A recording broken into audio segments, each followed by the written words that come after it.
So, welcome to my talk, Don't Panic, Security in a Remote World. And before we begin, um, let me introduce myself. Sorry, I'm having to switch back and forth, so I may not see the screen while I'm presenting. My name is Leomi. Nice to meet you. I'm an experienced security operations engineer.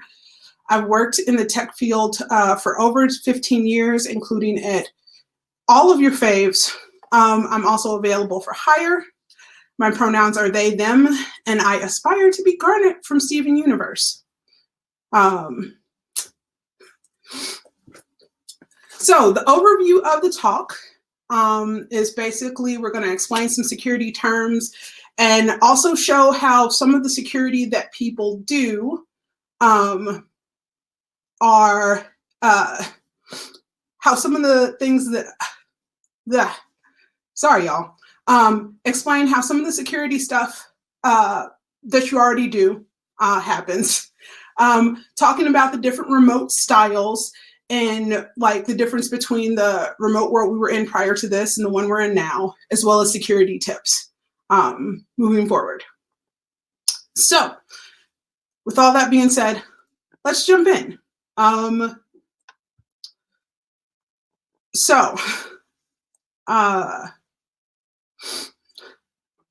Sorry, y'all. I'm pausing out a little bit because so going into the security review.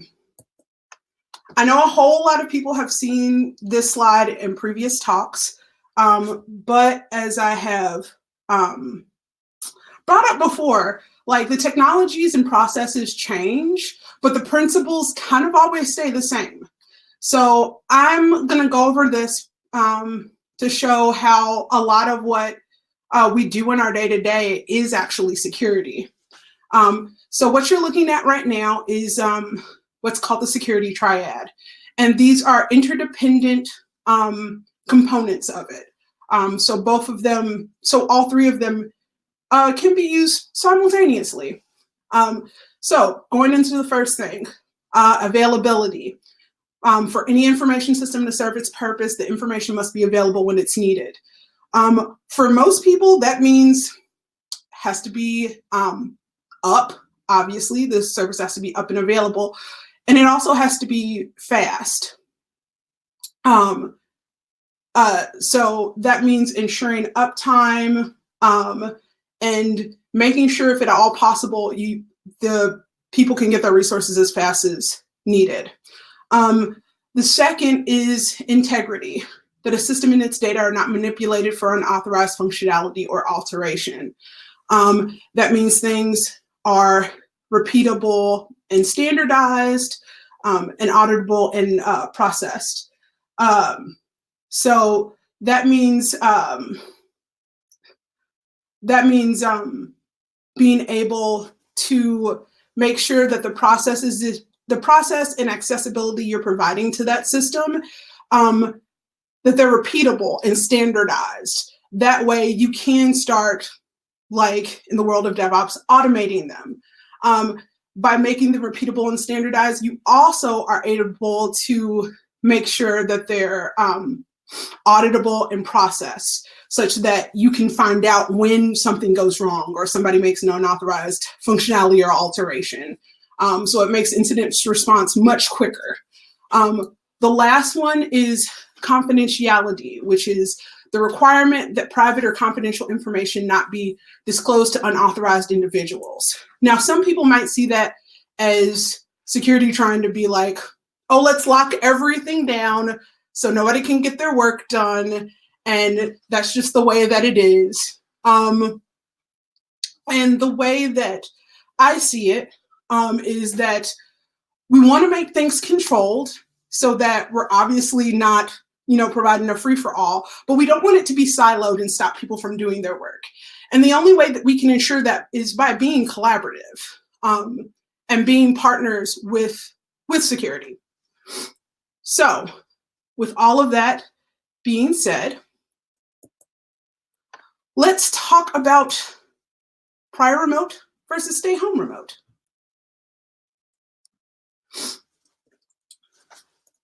Now, I want to preface this to anybody who is in a not healthy place or gets triggered by talking about the pandemic. If you don't want to hear about this, that is completely fine. Take a few minutes, come back for the tips. Okay? I trust you. And thank you for taking care of yourself. Okay, so talking about prior remote.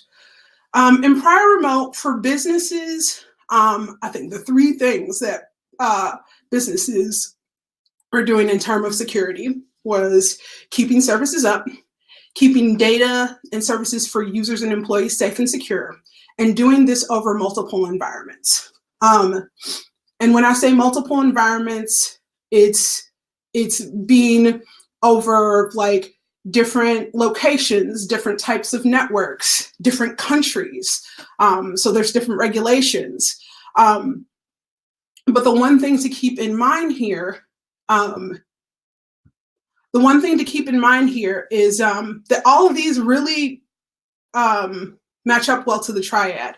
So keeping services up, availability, keeping data and services for users and employees safe and secure. You have that integrity and confidentiality, and doing this over multiple environments involves all three. So you have that. Then for employees, on their security side, it's supporting business operations, but it's also them supporting all these three and also protecting the business and its assets. And the most, personal asset that employees have is usually their laptops and machines.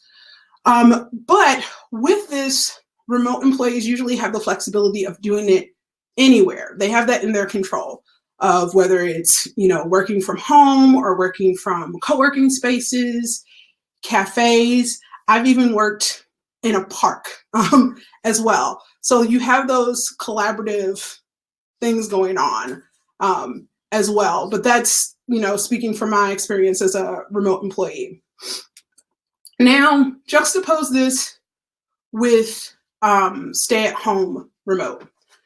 Going to businesses first. The thing about the prior remote time is that remote companies could choose whether they were remote or not. Some can't be. But for those that did have the capabilities or did have some of the technologies like, say, G Suite or Office 365, and some teams were using it, now these businesses suddenly have to play catch up in making remote culture a thing. So this includes supporting employees on how to use the remote technologies remotely, and having them be set up for success on these remote technologies, or even have the tools to do so, like having a laptop to work from home, or having proper setup so they can get work done. And this is just for the businesses that have the resources to do so, because as you've seen from the news, a lot of businesses are struggling right now and don't have that income to do that necessary work of doing like normal business operation things, but also the security things. Like usually when I've seen it at companies, like when it comes to security stuff, if there are no resources for it, like security sometimes goes out the window, which is sad. But I'm hoping I can change that a little bit. Going over to employees, for employees, the remote world is different because you have no flexibility. You're at home. I've been isolated for like everyone else, and that can make you a little stir crazy at times. For people who are not remote employees and have companies that are, trying to play catch up or are trying to adjust to what remote culture is, there may be more scrutiny on your work habits and how you work and whether you're being productive or not. This is on top of the additional stress of trying to work remotely in a pandemic, along with family who are in the same spot as you are, whether it's working, whether it's learning, whether it's also working from home, or whether it's being an essential worker. So all that being said, what can we do? Before we dive into the tips, I'm going to tell a little story. This story is, just going to check real quick. Okay. So this story is that one time I was working at a company and we had a really bad security incident. And right before we dived into incident response, I remember my coworker telling me, this is a marathon, not a sprint. So since we're kind of in an incident response time kind of now, I'm trying to break the tips that I give you into short-term and long-term goals. So we can take it easy. So short-term for businesses. First things first, if at all possible and you have the resources to do so, the focus should be on making the experience to operate remotely and allow employees to work from home, like that priority, and to do it securely. You want to make accessibility and availability as efficient as possible for various workers. And this includes thinking about the situations that your workers may be in. They may be out in rural areas where they may not be able to do a full video call. I've seen people being like, I can't do video, just audio. At the same time, they may not be able to use some of the technologies that you've relied on. Like in big enterprises, they may rely on like VPN, but out in a rural area, you may not have enough bandwidth to run a VPN tunnel. Like that's a lot, takes up a lot of packets. So you want to find different ways to ensure that you're taking care of your employees. You also want to ensure around this time when you're doing security that you're doing the basic levels of security here based off of your industry. If you are not in you don't have to be highly regulated as a bank right now if you're not in the bank world. If you are a small company, you do not have to reinvent the wheel. Baseline is the key here. And good faith effort. This is a good example of this.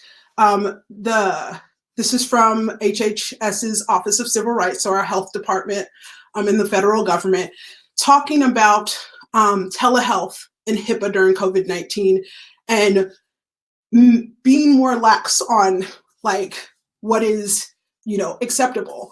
And so they talk about using non-public facing remote communication products in good faith. So for example, they show platforms such as Apple FaceTime, Facebook Messenger, Google Hangouts, WhatsApp video chat, Zoom, or Skype. Now Zoom, I know, has been in the news, but note here, they're still noted as being usable. And that's because though they wouldn't have the end-to-end encryption, they have other good faith things such as individual user accounts, logins, and also passcodes to help limit access and verify participants. And this is before this stuff got in the news, but even now they're really upping their game. And the security people that they're bringing on board are pretty amazing. So this just goes to show another example of how security is important, but you don't need to go ham right now.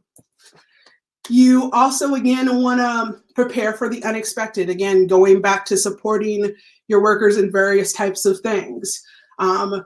People may not have a good connection to phone chat, but they may not also have experience with those tools, and they may not be able to join a training to figure out how. So you should be able to find alternative ways to communicate security policies or IT policies and circulate them in different ways. So when I was putting out security incident response policies in the past for remote, or tips to look out for phishing, I usually did it in Slack chat, did it in video calls with teams, as well as email. And also these policies may have to be repeated in the short and the long term. So for employees, your availability is critical. So take care of yourself. Like, that is the most important right here. I'm not expecting perfection, but you are only one person. So make sure to drink water, take breaks, do things to keep your mental well-being in a good state, especially those on call or at incident response, especially. Things are very, very heightened right now, and especially handling on call, things may be a little bit more sensitive. So do that self-care, because your availability is critical, so you can be available not just for your work life, but your life outside of work. Also, security attempts and privacy violations are going to be higher now, and also some of them may be more COVID-19 related. You'll have phishing attempts with a quarantine-related lien, as well as disinformation that will anger and drain you. Avoid those when your cup is full or near empty. And also keep an eye out on privacy or security issues. Like, one that came up recently in the news were lawyers explaining confidential information within earshot of your Google Home and Alexa. Probably don't want to do that if you're explaining confidential information, but it's stuff like that to kind of keep in mind. And finally, you're going to mess up on a security issue, and that is okay. It's how you respond that's important. Keep IT and security folk in the loop when you do. They're helpers, even when we're not in a pandemic. They're good for, responding to issues like this. You know what to do. So, long term for business, eventually we want to move from being like the most important thing that businesses can do in the long term, especially while we're in this, is moving from a reactive stance to a proactive one. So if norms weren't set up before, now with the changes that you've made to train people, you probably want to set them up now. And if you have the resources, why not? Like, for instance, I don't know if this is the case in all tech companies, but in some industries, like, you might have some coworkers that keep password post-its. And now that they're working from home, it might be a good time to, introduce a password manager, make things happen with that. And also at the same time, you want to, again, ensure that your workforce is happy, healthy, and they have the resources that they need to do their best work. Because this will get rough for them as time goes on. And this is to remember that, availability is not just a security issue, but it's a company one too. Long-term for employees. I'm going to repeat this again. Your availability is critical, so take care of yourself. This pandemic is going to be around for a while, and it's already changed our life, and it's probably going to do further things. So, again, take care of yourself. And if therapy is an option for some people and you have the resources to do it, I highly recommend it.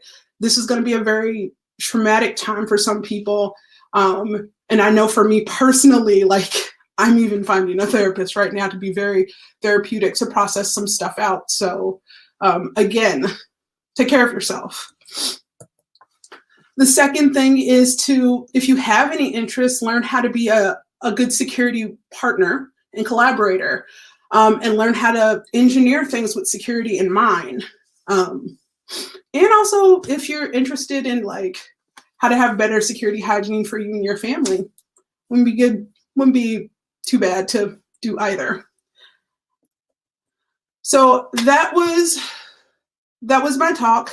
I'm over time, but you can reach out either on Twitter at jamfish728 or my email at tech@jam.fish. Thank you so much.